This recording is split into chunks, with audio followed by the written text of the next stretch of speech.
ladies, gentlemen, and everybody else? Welcome for the 15th time here to video lesson 9-6 on the polar coordinate system. Let's first talk about what we mean by the polar coordinate system. We're going to have an ordered pair, just like we do in the rectangular system, but as opposed to having an xy, we are going to have an r theta.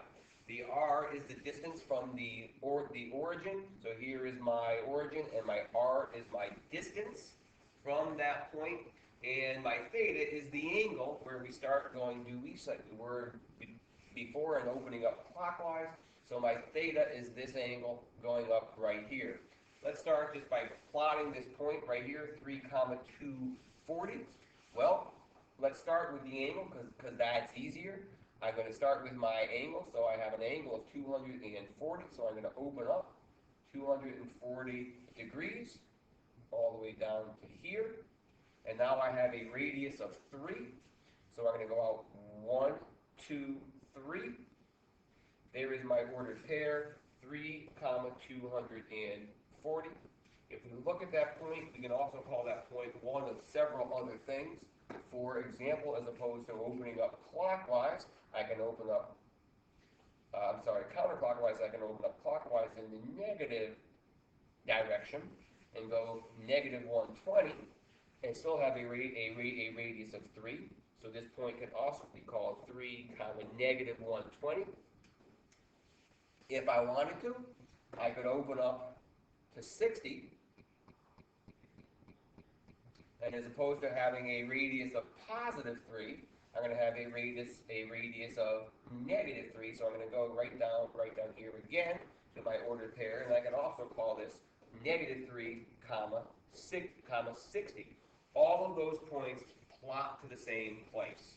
There are 4 essential conversions that we're going to use, going from polar to rectangular and rectangular to polar. The first one is x is equal to r cosine theta, and we know that if this is my theta, and this is my r, and this is my x right here, we now know that cosine of theta is equal to x over r, and if I multiply both sides by r, x is equal to r cosine theta.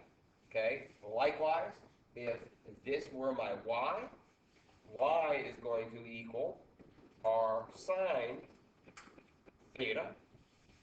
If this is my theta right here, I also know that tan of theta is equal to y over x. And lastly, using my Pythagorean theorem, I know that x squared plus y squared is equal to r squared. So x squared plus y squared is equal to r squared. And those are our four conversions. Let's convert some points. Let's look at the first one here. Let's plot that point first. And again, you know me, I don't like to mesmerize. I would rather have you plot the points and do a little bit of trig to figure things out. But I know some of you want a formula, so we will also do this algebraic. Right now, we are going from polar units to rectangular. So let's plot this point. I have an angle of pi over 2, which is 90. So I'm going to go that far. And I'm going to have a radius of 3. So I'm right there. That's 3 units up. This ordered pair, as we know, is 0, 3. But I can also find my x by saying x is equal to r cosine theta. Well, hello. R is 3, and cosine of 90 is 0. So 3 times 0 is 0. Likewise, y would equal r sine theta. Well, my radius is still 3. Sine of 90 is 1. So y is equal to 3. And there's my ordered pair, 0, 3. If I want to go the other way, now I'm going rectangular to polar. Let's just plot that point first. I have the ordered pair 1, root 3. So my ordered pair right there is that 1, root 3. Okay? I know just from my trig that that's going to be 60. Okay? Because this is 1, this is root 3. This would be 2. So now, right now, I know that my radius is 2. And my angle is 60. I can also find that algebraically by saying, okay, I know that tan theta is equal to y over x. Well, tan theta is equal to root 3 over 1, when we know that theta now is equal to 60, because that's the angle that has a tangent of root 3. And I can also find my r squared, my r, by doing r squared is equal to x squared plus y squared. Well, x was 1, y was root 3. 1 squared plus root 3 squared is 4. R squared is 4, so therefore r is equal to 2. And now my ordered pair is 2, comma, 60. The steps to converting equations are right here. Rectangular to polar, I think, is a little bit easier. It's basically 2 steps. We're just going to replace our x and y with our cosine theta and our sine theta, and then we're going to lastly solve for r. Going polar to rectangular is a little bit more difficult, but we're still going to use our conversions, okay, which we know is x equals r cos theta, y equals r sine theta, tan theta is equal to y over x, and lastly, r squared is equal to x squared plus y squared. Let's try one. Right now, we have x squared plus y squared is equal to 16. Yes, we are going rectangular to polar. Okay, let's just think about what this looks like first. I know it is a circle with radius 4. Okay, well, all I'm going to do here is I'm going to replace my x and I'm going to replace my y. X is r squared cos squared theta, right? So I'm squaring r cosine theta, and y squared is r squared sine squared theta, and that equals 16. I'm going to factor out my r squared. I have r squared times cos squared theta plus sine squared theta. That we know is 1, so r squared is equal to 16, and r is cuatro, 4 in Spanish. Okay, this is one of those weird polar equations where there is no theta. It's like in a rectangular equation where y equals 4 and there is no x. Y equals 4, of course, is just a horizontal line. If we look at this one right here, y is equal to x. I already know what that picture looks like. There it is. I know that in this case, theta is equal to 45.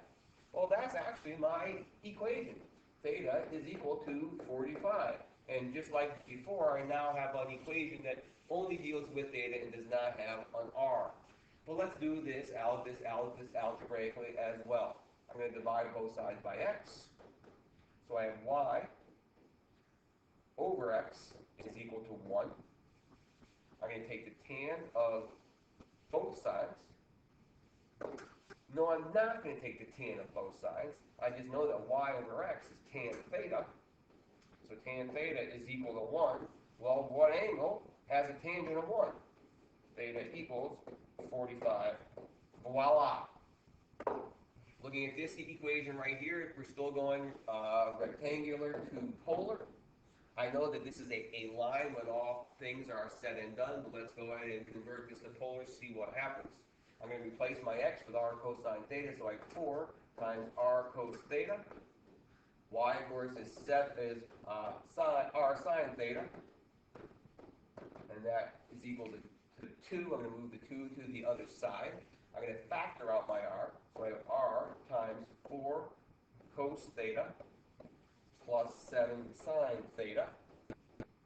That still equals 2. I'm going to divide both sides by my parentheses.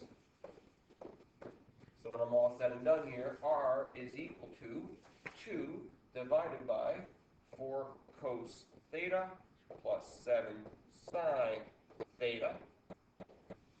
And I know that's a pretty yucky looking equation, but if you throw that into your handy dandy graphing calc in the polar coordinate graphing system, we will find that sure enough we do have a line. Right, I'm going to do one more here going rectangular to polar. I know I did this one in class, so I'll do it real quick.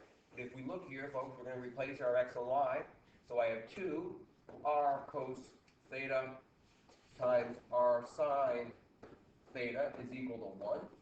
I'm going to factor out my r, so I have r squared now times 2 cos theta sine theta equals 1. I'm hoping you know, and I'm hoping you know as well, that, of course, is just sine 2 theta, so I have r squared times sine 2 theta is equal to 1. I'm going to divide both sides by sine 2 theta, so r squared is equal to 1 over sine 2 theta, which equals cosecant 2 theta, and technically speaking, we should take the square root of both sides. So r is equal to plus or minus the square root of cosecant 2 theta. Done. Okay. As you look at this guy, we are now going the other way. We're going polar to rectangular, and this is a little bit more difficult. Okay? Because I don't know what that is just by looking at the equation. But I need to use my conversions here. So again, there is no rote way to do this, but I'm going to multiply both sides by r. If I multiply the left side, I get r squared. Then I'm going to multiply the right side by r. So I get 9r sine theta. R squared, of course, is x squared plus y squared, while r sine theta is y, 9y. Okay?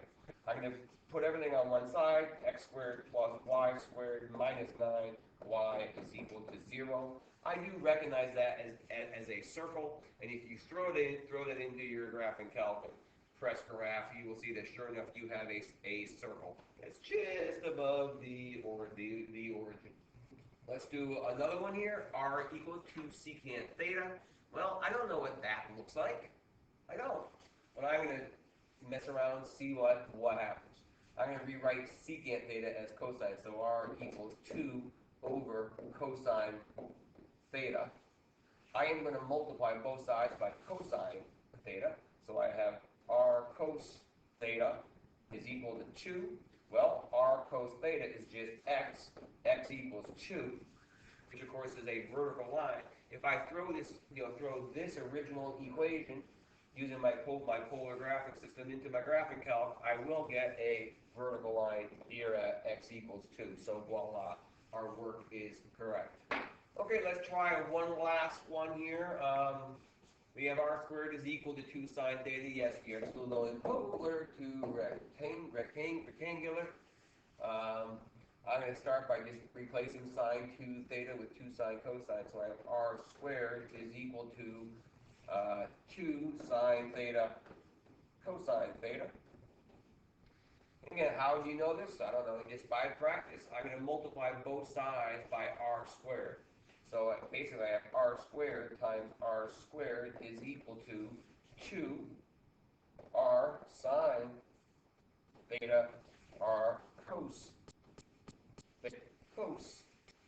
theta. Well, this is going to be on the left side, x squared plus y squared, actually raised to the 4th here. I take that back. It's x squared plus y squared. Squared is equal to 2 r sine theta is y, and r cos theta is x, so 2xy. And probably you can move everything to one side if you want to. I have x squared plus y squared minus 2xy is equal to 0. Throw that into the calc, see what you get. I'm curious.